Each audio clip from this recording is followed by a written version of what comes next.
पैसा कैसे इकट्ठा करते हैं, पैसा कैसे ग्रो करता है, लग्जरी गाड़ी, बड़ा बंगलो, आईफोन खरीदूं या नहीं खरीदूं।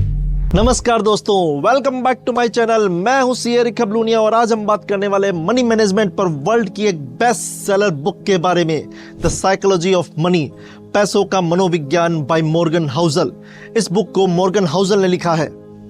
इन्वेस्टमेंट या मनी मैनेजमेंट पर यूं तो दुनिया में बहुत सारी बुक लिखी गई है, बट मेरे ख्याल से ये book one of the best book है, जिसे पढ़ने के बाद पैसों के बारे में आपका नजरिया ही बदल जाएगा, कंप्लीटली चेंज हो जाएगा। मैं आज इस वीडियो में आपको बताने जा रहा हूं मनी के बारे में 7 मोस्ट इंपॉर्टेंट लेसन्स जो मैंने इस बुक से सीखे हैं। कोई भी व्यक्ति जो अपनी सेविंग्स, अपनी मनी या वेल्थ को सीरियसली मैनेज करना चाहता है, ये वीडियो पूरा देखें।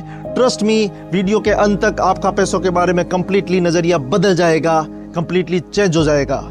ये किताब हमें बताती है कि लाइफ में कौन से ऐसे फैक्टर्स हैं जो आपकी वेल्थ और उसकी ग्रोथ को इम्पैक्ट कर सकते हैं। ये किताब सिर्फ फाइनेंशियल प्लानिंग के बारे में ही नहीं बताती, बल्कि ये भी बताती है कि हमारी सोच, हमारे इमोशंस, हमारे बिहेवियर, हमारी साइकोलॉजी का हमारी वेल्थ या हमारे पैसों पर कितना बड़ा फर्क पड़ सकता है। अगर आपको लाइफ में वेल्दी बनना है और अपने पैसों को, अपनी वेल्थ को बहुत इफेक्टिव तरीके से मैनेज करना है, तो आपको ये बुक जरूर पढ़नी चाहिए, जरूर पढ़नी चाहिए। अब बात करते हैं इस बुक के उन मोस्ट इंपॉर्टेंट लेसन्स के बारे में जिन्होंने मुझे सबसे ज्यादा प्रभावित किया है। Number 1, power of compounding. Compounding से पैसा कैसे और कितना बढ़ सकता है। पॉइंट नंबर 2, नेवर एनफ, पर्याप्त की अवस्था क्यों जरूरी है। पॉइंट नंबर 3, लाइफ में लक और रिस्क का क्या रोल है। Point number 4, less ego more wealth, मतलब ईगो और संपत्ति का उल्टा संबंध है। पॉइंट नंबर 5, फ्रीडम, फ्रीडम क्या है और क्यों जरूरी है। Point number 6, surprise, life full of surprises है, पूरी की पूरी आश्चर्य और सरप्राइजेज से भरी हुई है। Point number 7, lesson number 1, power of compounding. क्या है power of compounding? Power of compounding से पैसा कैसे और कितना ग्रो हो सकता है, आइए देखते हैं। कहा जाता है दुनिया का 8वां अजूबा है पावर ऑफ कंपाउंडिंग। जी हाँ, दुनिया का 8वां अजूबा। एक एग्जांपल से समझते हैं। वॉरेन बफेट को तो आप जानते ही होंगे, दुनिया के सबसे महान और सफलतम इन्वेस्टर। उन्होंने लगभग 10 साल की उम्र में इन्वेस्टमेंट स्टार्ट किया और आज 94 इयर्स की एज में उनकी नेटवर्थ या कहें तो उनकी संपत्ति, वेल्थ लगभग 140 बिलियन डॉलर है। जी हाँ, 140 बिलियन डॉलर। और उनका नाम दुनिया के टॉप 10 अमीर लोगों की लिस्ट में आता है। ये बहुत सारे लोग जानते होंगे, मैं जानता हूं। अब मैं आपको एक इंटरेस्टिंग चीज बताने वाला हूं। ये चार्ट गौर से देखना। इस चार्ट में साफ दिख रहा है कि उनकी 99% वेल्थ उनके 50 वर्ष की उम्र के बाद बनी है। जी हाँ, 99% वेल्थ 50 वर्ष के उम्र के बाद बनी है। उन्होंने अपना लगभग 97% पैसा अपनी 60 वर्ष की उम्र के बाद कमाया है, जो कि एक आदमी की, नॉर्मल आदमी की, आम आदमी की रिटायरमेंट एज होती है। जी हाँ, उन्होंने अपनी वेल्थ को, अपने मनी को लगातार 40 साल तक, 50 साल तक, 70-80 साल तक इन्वेस्टेड रखा, स्टे इन्वेस्टेड रहे, ड्रॉ नहीं किया। एक और एग्जांपल लेते हैं। सपोज करो आप 5000 रुपीज पर मंथ इन्वेस्ट कर रहे हो एक एसआईपी में। 5000 रुपए एक एसआईपी में हर महीने इन्वेस्ट कर रहे हो, और अगर आप ये 20 साल तक लगातार इन्वेस्ट करते हैं और मान लेते हैं आपका रेट ऑफ रिटर्न लगभग 12% है, 12% ही है मान लेते हैं, तो आप सोच सकते हैं आपकी वेल्थ कितनी हो जाएगी? लगभग 50 लाख रुपए। जी हाँ, 49,95,000 रुपए। आश्चर्य हुआ? चलो एक और चीज बताता हूं, अब आगे बढ़ते हैं। यही 5,000 रुपए आपने 20 साल की जगह 30 साल तक इन्वेस्ट करते रहे, 30 साल तक अपने एसआईपी चलाई और 5,000 रुपए आप इन्वेस्ट करते रहे, तो क्या आप जानते हैं आपकी वेल्थ कितनी होगी? 1,76,49,000 रुपए। जी हाँ, इस टेबल को ध्यान से देखिए। आपने 20 साल तक 5,000 रुपए अगर इन्वेस्ट किया है तो आपको लगभग 50 लाख रुपए मिलेंगे। यही आपने अगर 30 साल इन्वेस्ट किया है तो आपको 1,76,00,000 रुपए मिलेंगे, और अगर आपने 40 साल इन्वेस्ट किया है तो आपको मिलेंगे 5,90,00,000 रुपए। जी हाँ, इसी को कहते हैं पावर ऑफ कंपाउंडिंग। धीरे धीरे छोटी छोटी इन्वेस्टमेंट करते रहो, लॉन्ग टाइम तक करते रहो, लॉन्ग टाइम तक चलाते रहो, जब तक जरूरत हो विड्रॉ ना करो। 40 साल 50 साल, और उसके बाद जो रिटर्न आएगा ऐसा ही आएगा, जबरदस्त रिटर्न। देसी भाषा में कहें तो पावर ऑफ कंपाउंडिंग का मतलब है लंबे समय तक ब्याज पर ब्याज कमाना या रिटर्न्स पर रिटर्न्स कमाना। जब बात पैसे बनाने की हो तो पेशेंस एंड टाइम ही आपके बेस्ट फ्रेंड है। Find a right place and stay invested for a long time. इन दोनों ही केसेस में, चाहे केस वॉरेन बफेट का हो चाहे SIP का हो, आपने देखा इतनी बड़ी वेल्थ कैसे क्रिएट हुई। आपने ध्यान से देखा होगा ये वेल्थ क्रिएट होती है जब धीरे धीरे समय निकलता जाता है। जितना ज़्यादा समय पास होगा, जितना लॉन्ग टर्म आप इन्वेस्टेड रहेंगे, आपकी वेल्थ उतनी बढ़ती जाएगी, उतनी ही बढ़ती जाएगी। ये ही है power of compounding. Warren Buffett की आज की जो संपत्ति है वो पावर ऑफ कंपाउंडिंग के इफेक्ट के कारण बढ़ी है। जो 5,000 रुपए की SIP है वो पावर ऑफ कंपाउंडिंग के कारण इतना बड़ा वेल्थ क्रिएट कर रही है। यस, पावर ऑफ कंपाउंडिंग का लाइफ में कितना बड़ा महत्व हो सकता है, इस पर मैं एक डिटेल्ड वीडियो अलग से बनाऊंगा। दूसरा लेसन जो मैंने इस बुक से सीखा वो है नेवर एनफ।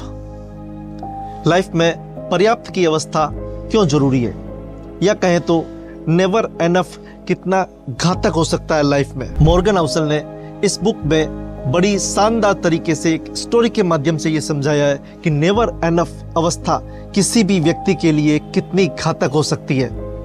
मैंने इस स्टोरी में कैरेक्टर का नाम चेंज कर दिया है, आइए सुनते हैं। मिस्टर हीरो का जीवन एक असाधारण सफलता की कहानी थी, लेकिन उसकी कहानी का अंत एक महत्वपूर्ण सबक सिखाता है। कभी कभी काफी भी काफी नहीं होता। आइए देखते हैं कहानी क्या है। ये एक रियल स्टोरी है। मिस्टर हीरो का जन्म 1948 में भारत के एक मध्यम वर्गीय परिवार में हुआ था। गरीबी और संघर्ष के बावजूद उन्होंने खुद को एक सफल प्रोफेशनल के रूप में स्थापित किया था। IIT दिल्ली से ग्रेजुएट होकर उन्होंने हार्वर्ड बिजनेस स्कूल, जी हाँ, हार्वर्ड बिजनेस स्कूल से MBA किया। वहां से मैकेंजी एंड कंपनी जैसी प्रतिष्ठित कंसल्टिंग फर्म में शामिल हो गए। मेहनत, समर्पण और बुद्धिमत्ता से मैकेंजी में असाधारण सफलता हासिल की और फर्म के पहले भारतीय मूल के मैनेजिंग डायरेक्टर बने। जी हाँ, पहले भारतीय मूल के मैनेजिंग डायरेक्टर। उन्होंने दुनिया भर के बड़े बड़े कॉरपोरेट्स के साथ काम किया और उन्हें एक ग्लोबल बिजनेस लीडर के रूप में पहचाना गया। उनकी प्रतिष्ठा और संपत्ति दिन ब दिन बढ़ती गई और वो समाज के सबसे प्रतिष्ठित प्रभावशाली लोगों में गिने जाने लगे। लेकिन जैसा कि साइकोलॉजी ऑफ मनी किताब में कहा गया है, कभी कभी बड़ी सफलता के बाद भी इंसान को धन काफी नहीं लगता। मिस्टर हीरो के पास सब कुछ था, शोहरत, पैसा, प्रतिष्ठा, धन, संपत्ति, सब कुछ था।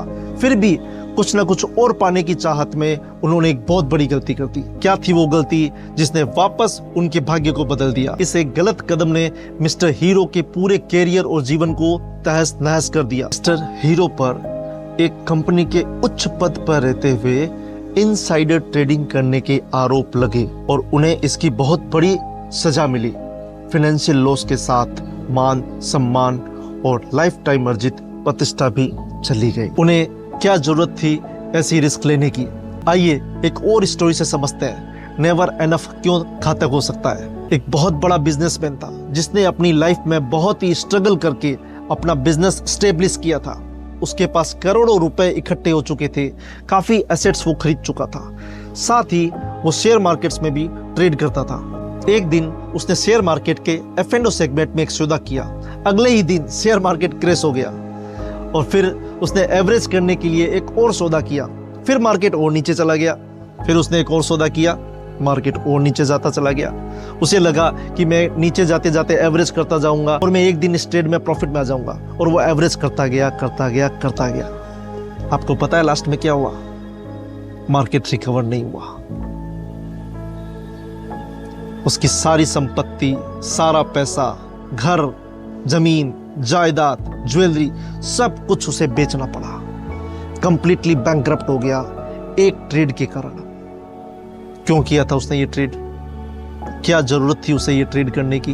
या तो वह नेवर एनफ के चक्कर में था, या उसको पता ही नहीं था कि इस ट्रेड की अल्टीमेट रिस्क क्या हो सकती है, वो क्या खो सकता है। जी हाँ, दोनों व्यक्तियों के पास पहले से ही बहुत कुछ था। मान, सम्मान, प्रतिष्ठा, पैसा, धन, दौलत। इतना धन था कि और कुछ चाहने की आवश्यकता ही नहीं थी। फिर भी और ज़्यादा पाने की लालसा ने उनसे ऐसी गलती कराई कि उनकी सारी मेहनत और सम्मान मिट्टी में मिल गए। ये दोनों ही रियल केस स्टडीज हमें ये सिखाती है कि सफलता और संपत्ति का कोई अंत नहीं होता। अगर हम काफ़ी के मायने नहीं जानते हैं, इनफ के मायने नहीं जानते हैं, तो खुद को विनाश के रास्ते पर ले जा सकते हैं। एक स्टेज जहां पर मज़े से लाइफ जीने के लिए आपके पास सब कुछ है, या कहें तो एनफ मनी है, एनफ धन है कि हमारा लाइफ मज़े से गुजर जाए, तो उस स्टेज के बाद हमें ऐसी कोई भी रिस्क नहीं लेनी चाहिए कि हमारी आज तक की कमाई गई सारी संपत्ति, धन, प्रतिष्ठा चली जाए। ऐसी कोई रिस्क नहीं लेनी चाहिए। ये बुक आपकी साइकोलॉजी को दर्शाता है कि आपकी साइकोलॉजी का आपके मनी पर क्या इफेक्ट पड़ सकता है। आप अपनी साइकोलॉजी से कैसे मनी को बढ़ा सकते हो या कैसे उसको खत्म कर सकते हो, विनाश कर सकते हो। ये बुक आप अमेजोन से ऑनलाइन ऑर्डर भी कर सकते हैं। अमेजोन ऑनलाइन ऑर्डर का लिंक मैंने इस वीडियो के डिस्क्रिप्शन में लिख दिया है। इस बुक के साथ सिर्फ 2 लाइन में पैसे की भी आवाज होती है, वो कहता है गौर से सुनना। अपना बना ले पिया, अपना बना ले पिया, अपना बना ले मुझे। फिर मिलेंगे नेक्स्ट वीडियो में। Thank you. जय हिंद।